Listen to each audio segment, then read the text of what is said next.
how to stop your animated characters from looking flat and lifeless, how to light them correctly by making it look like they're all part of the same scene. Okay, so now we've got a character, we're going to be able to import our background. Now the background is going to be informing a lot of the colors that we use in our character, both the hues and the levels and the values. So I like to position the character within the frame. The first thing that we're going to do in the node view is separate our character drawing into its line art and its color art. This is why I like to, when I'm doing the character art, separate the line art and the color art into their corresponding layers. Now we're going to grab a gradient and import that into the node view.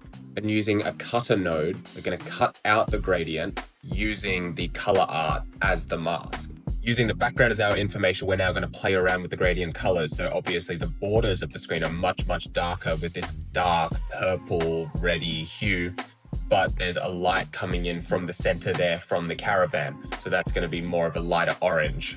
So when we've got our colors somewhat matching, we're going to use a blending node set to multiply. And then in the composite, we're going to place it right to the left of the color art.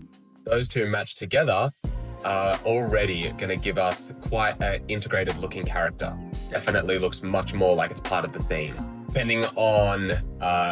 Depending on how extreme the colors are in the background or in the scene, you can play around, take the opacity up or down. This is a very dark scene with quite contrasting colors, so I'm going to leave the opacity at 100%. We're going to take our character, plug it into an apply peg transformation.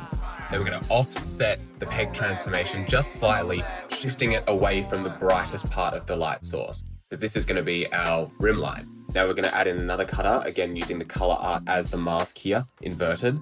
Just take a moment here to fill in a couple of gaps. We're also going to grab a median node. This is just going to make it look not so harsh, kind of soften the edges of the rim light here. And then we're going to grab two strings out of that cutter node and plug a Gaussian blur into one of them. And this is just going to soften the edges ever so slightly. Then get another cutter and cut into that blur using the color art as the mask. So it's going to avoid that look where it's bleeding outside the borders of the character. I'm going to play around a little bit here. And of course, we have to clean up our node view, make it readable. And there's plenty more you can add to the effect here. And I'll go into some more detail in future videos about further things that you can do to integrate a character into the scene. But these are the most fundamental things, I think. Now we can, in another drawing layer, we can draw up another random character. Because of the way Harmony's nodes work, you can just plug it into the exact same node network, get the exact same effect. This is by no means the only way to do this, or even necessarily the best way to do this. That's of course